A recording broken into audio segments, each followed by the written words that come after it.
Again, brothers and sisters, good day to all of you.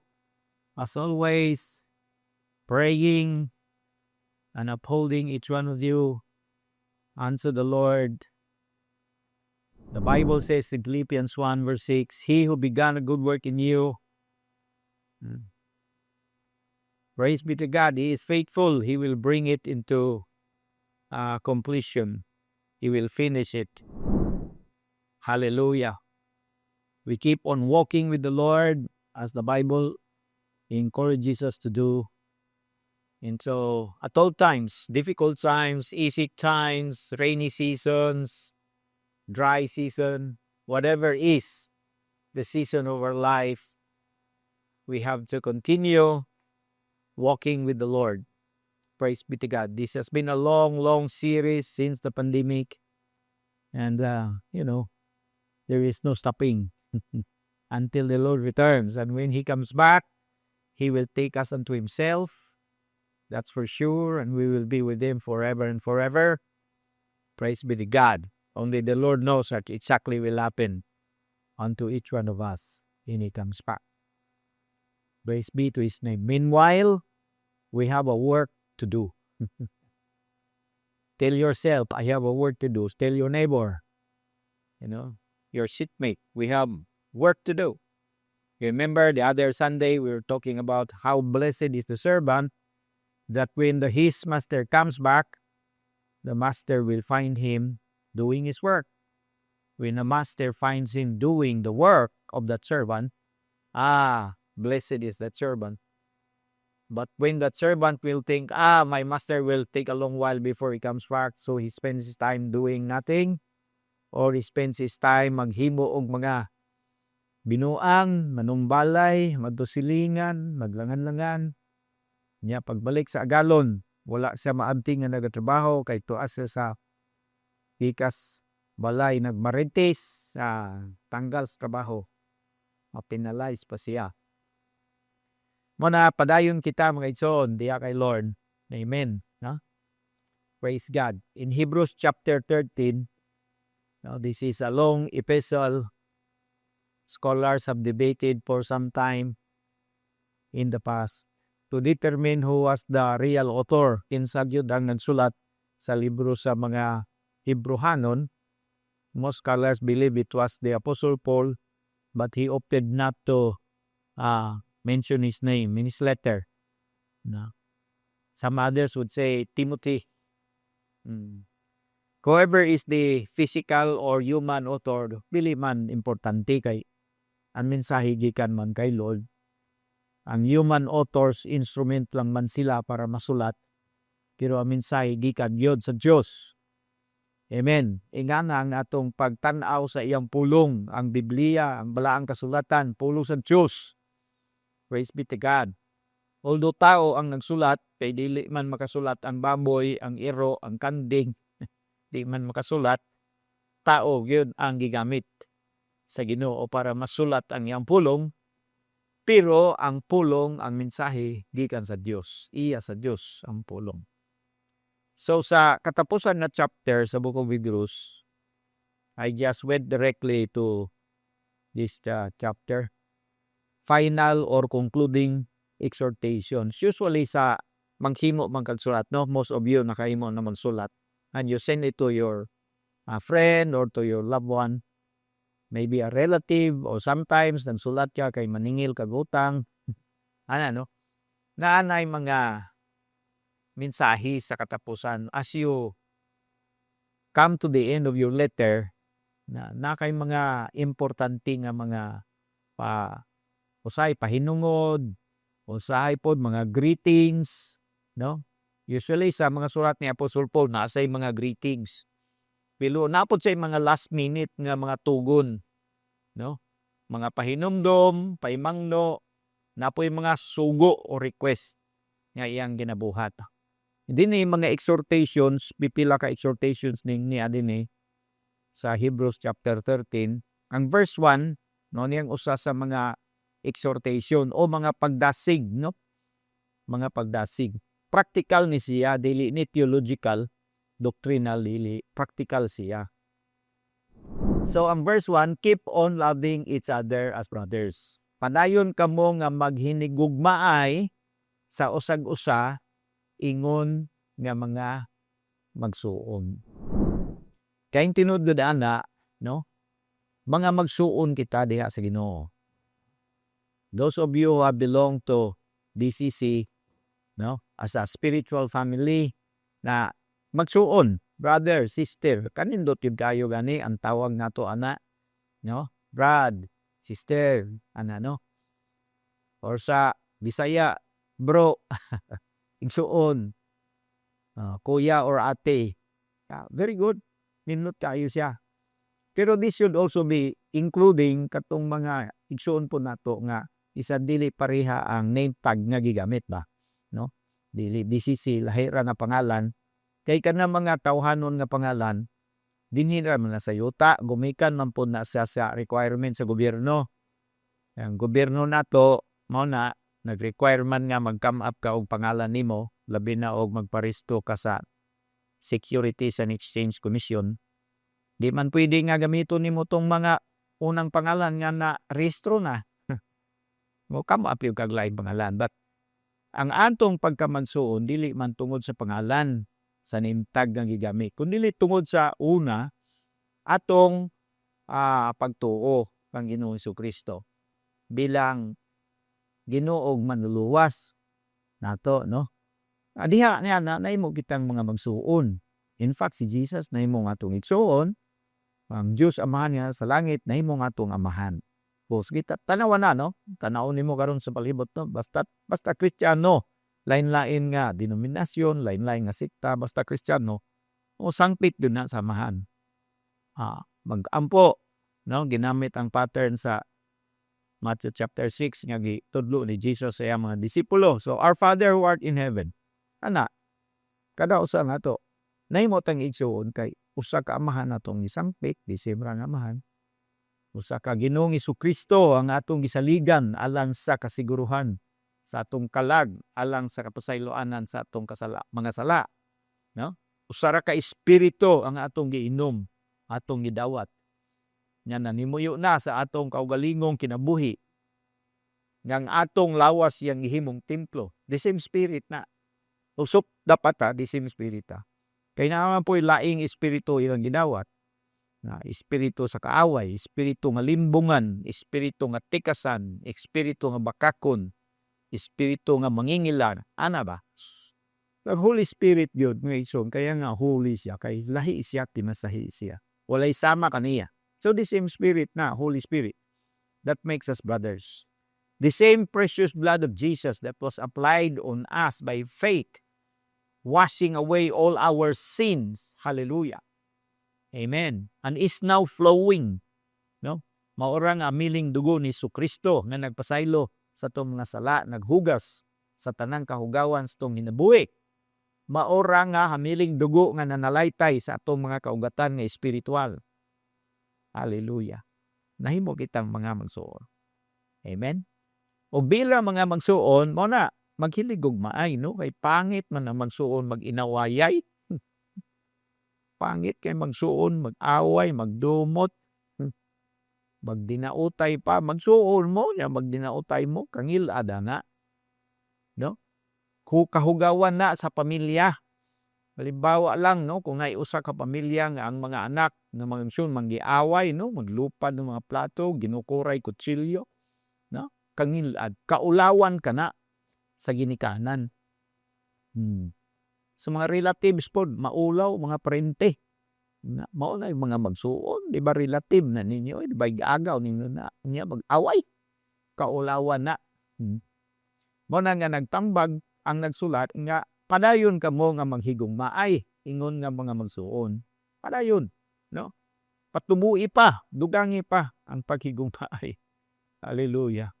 Dito sa John chapter 17, naigingon si Jesucristo sa John 17 nga ang kalibutan makaila. Then the whole world will know that you are my disciples if you love one another. In them, I in them, and you in me, may they be brought to complete unity to let the world know that you sent me, and I have loved them even as you have loved me.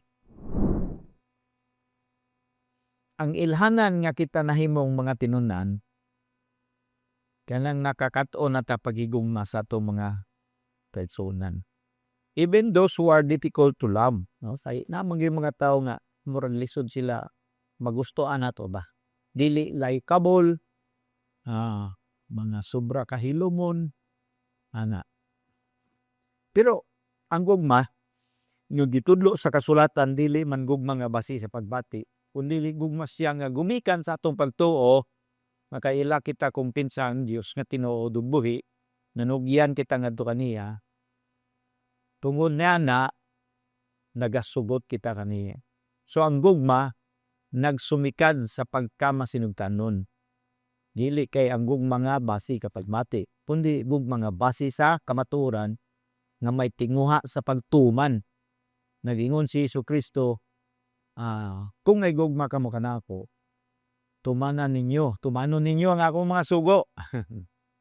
Ug ang usa sa ginabalik-balik niya nga sugo, higugmaa ang imong mga isuon. Hallelujah, no? So, mao na ang usa sa unang gisangpit niya dinhi sa Hebrews chapter 13, ang paghigugma ay niya ang gugma sa mga kaigsuonan nanay aksyon, no? Nanay aksyon. Dili lang gugma nga pulong na nanay aksyon. Sa tugon ni Apostle John, sa 1 John chapter 3, sa verse 11, this is the message you heard from the beginning. We should love one another. Kini ang mensahe nga inyong nadunggan sukad pa sa sinugdanan, nga kita maghinigugmaay sa usa ug usa. Do not be like Cain, who belonged to the evil one and murdered his brother. Ayaw mo magpareha kang Cain nga nasakop siya sa dautan. Wala siya nagpasakop sa Dios, nagpasakop siya sa dautan. Tungod ana, gipatay niya ang igsuon. And why did he murder him? Because his own actions were evil and his brothers were righteous. Kay ang mga binuhatan ni Cain dautan.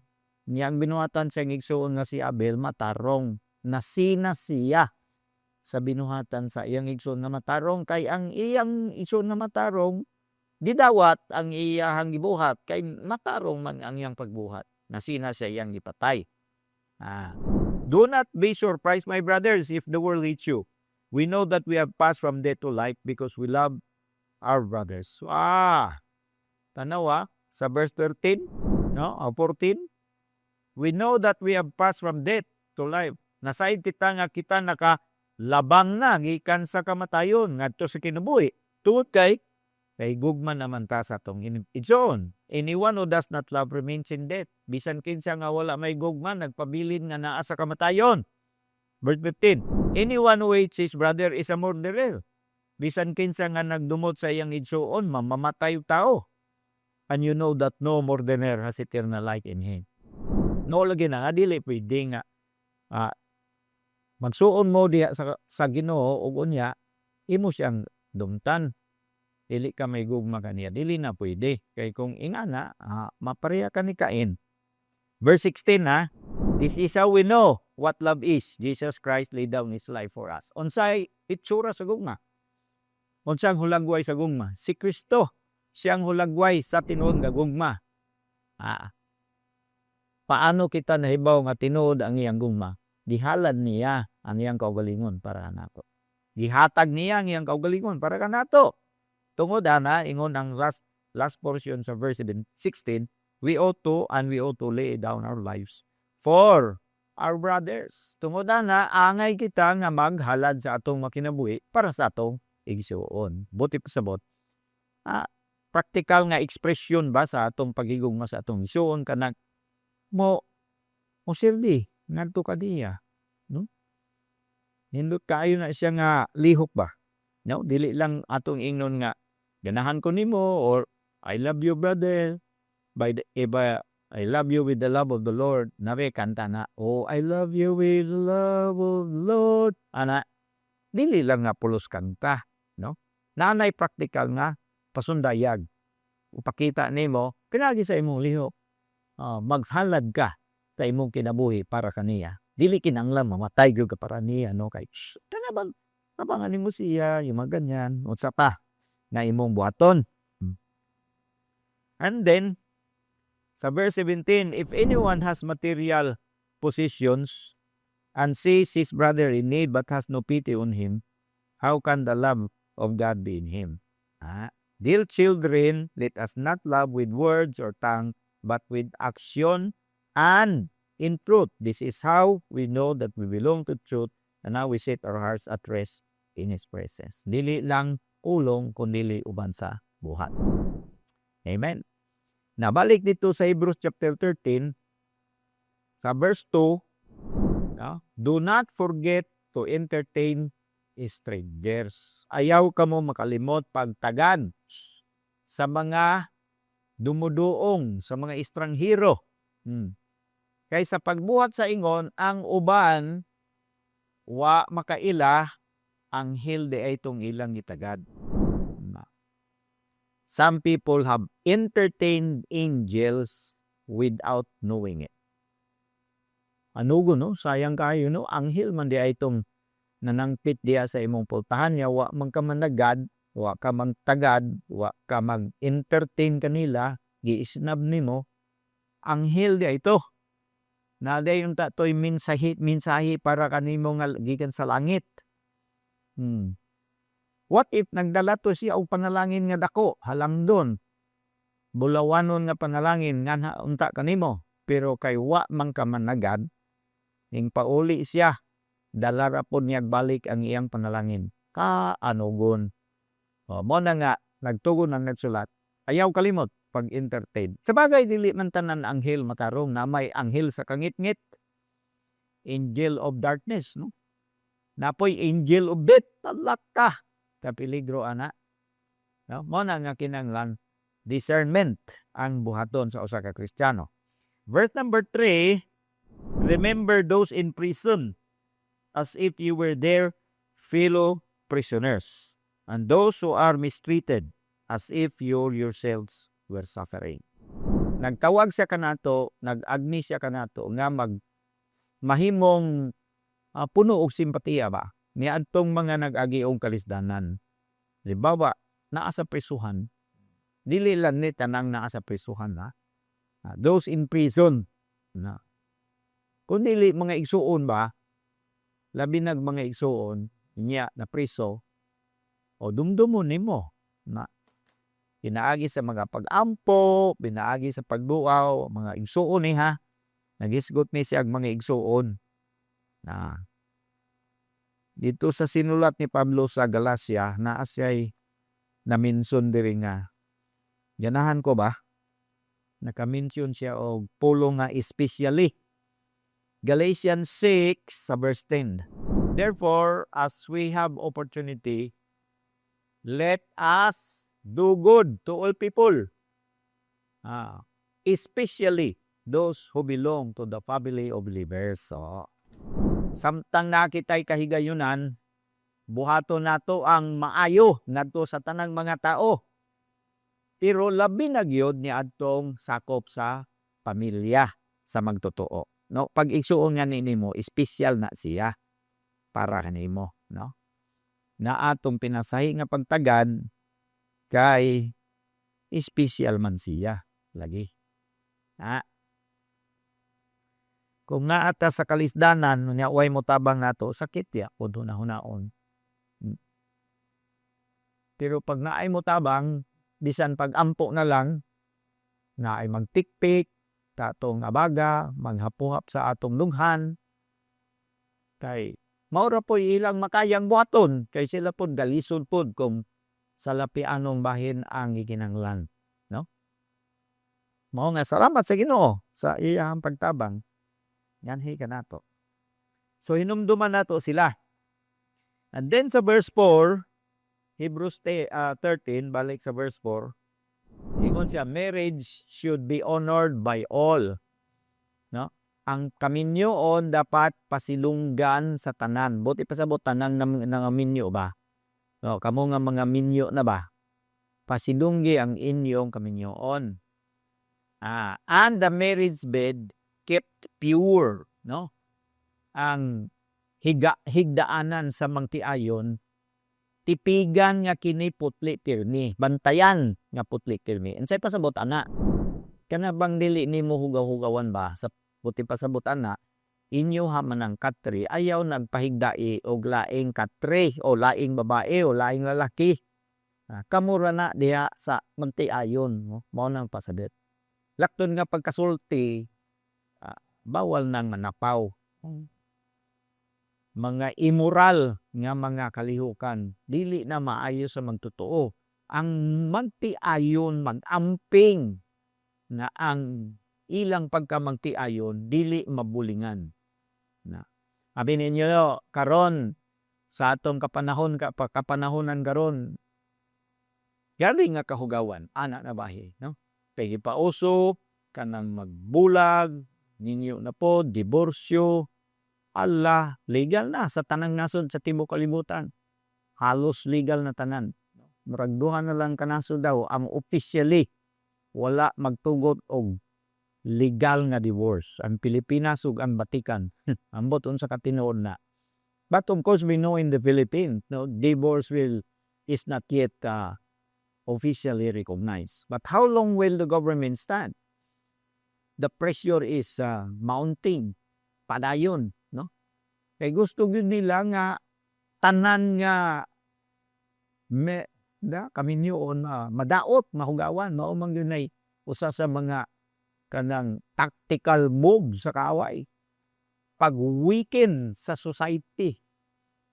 Aron na-introduce pagayod sa kaaway sa dugang nga paagi ang iyahang mga hunahuna, iyahang mga pilosopiya, ang iyang mga barungganan o pagtulunan sa diyang mawikin ang pamilya, mawikin ang kaminyoon, mawikin ang pamilya.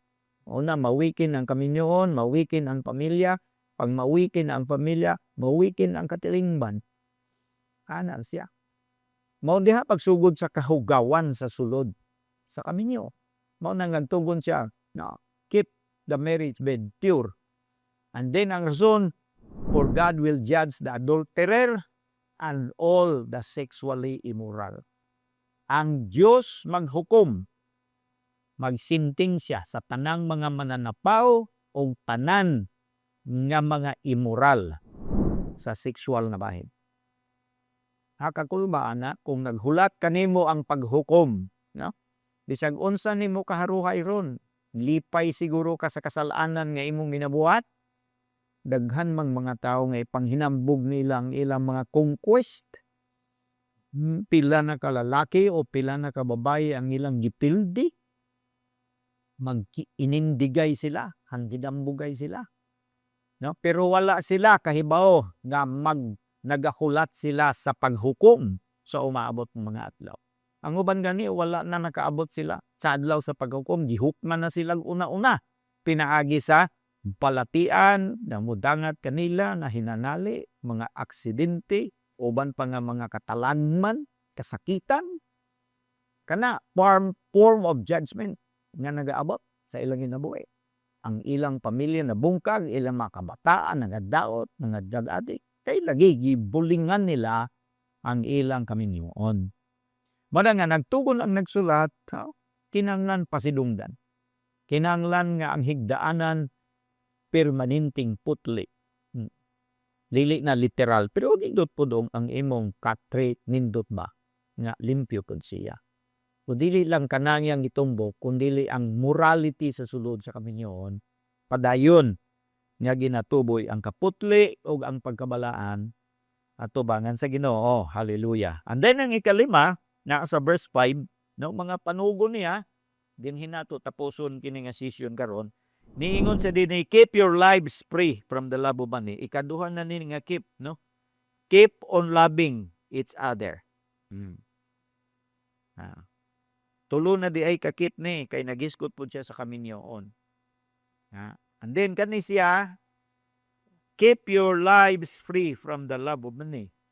And be content with what you have. Because God had said, never will I leave you, never will I forsake you. Bantayan ang imong kaugalingon gikan sa pagkamahigugmaon sa salapi. Ug unya makontento ka kung unsa ang naa kanimo. Kayang Dios nag-ingon dili ko gayud ikaw biyaan o talikdan.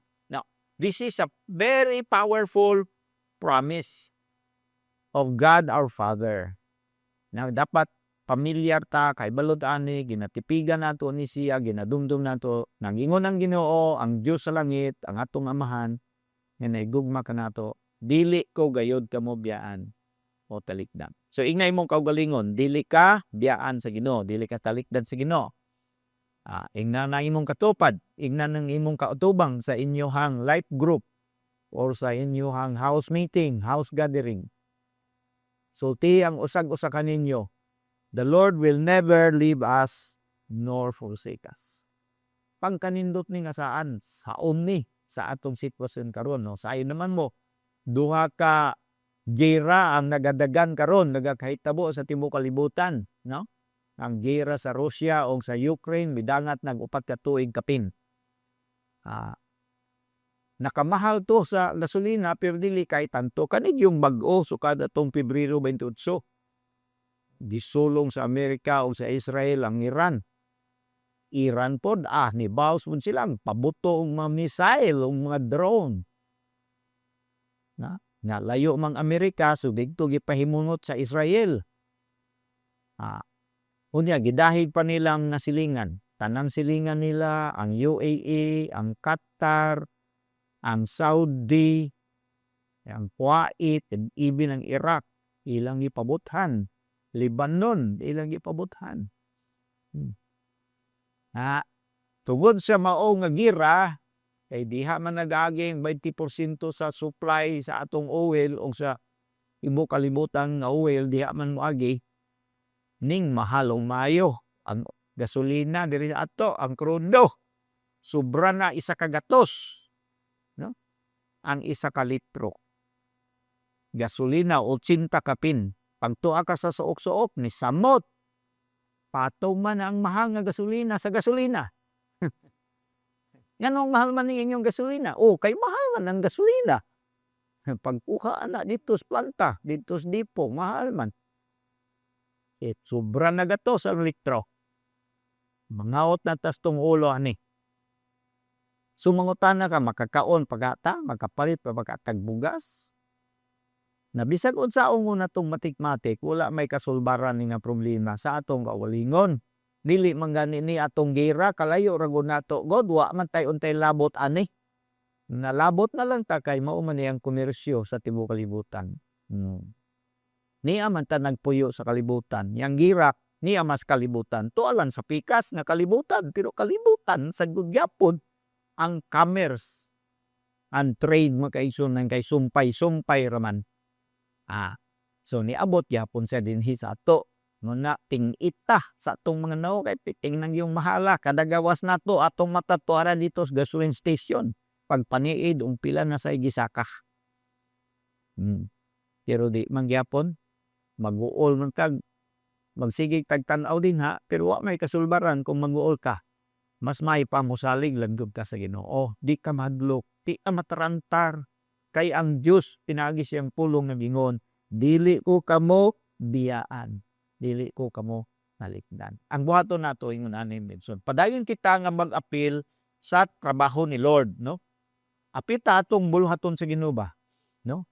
Unsa man to? Pagsangyaw sa pulong, pagdaog og mga kalag. Nya, serbisyuhan na to sila, no? Tabangan na to nga mulambo, muhamtong, ato silang i-disciple, atong pahimangnuan, tudluan, mga na gani, tingo man ang trabaho sa Ginoo.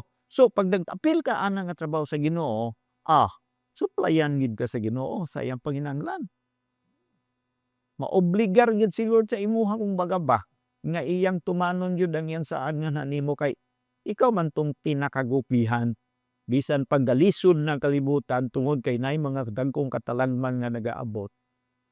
Unahon ka ni Lord pagtagbo sa imong mga panginahanglanon kay ikaw man tong kugi kaayo nga nagaapil sa iyang trabaho.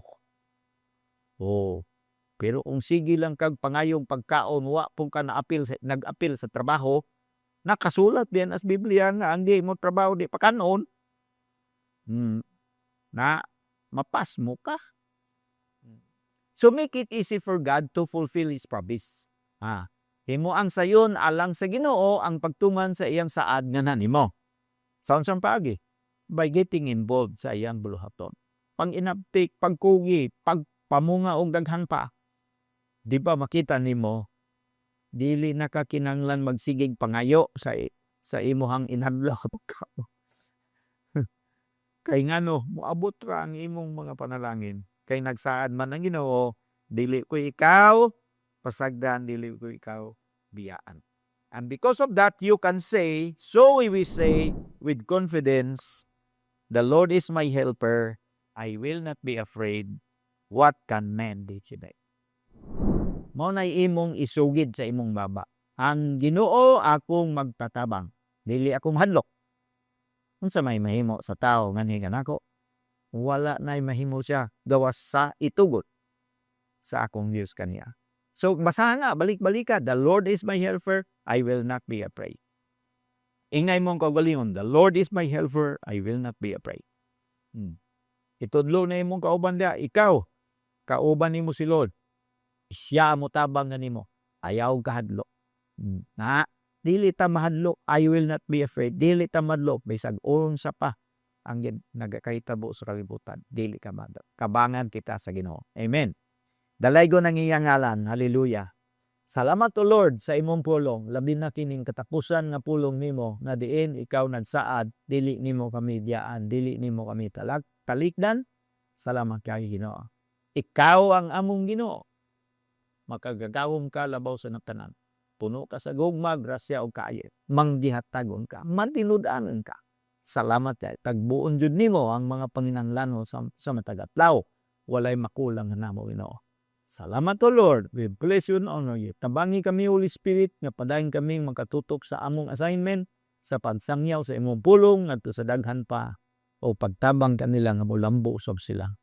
Iha kanimo. We bless you and honor you in Jesus name. Amen. Hallelujah.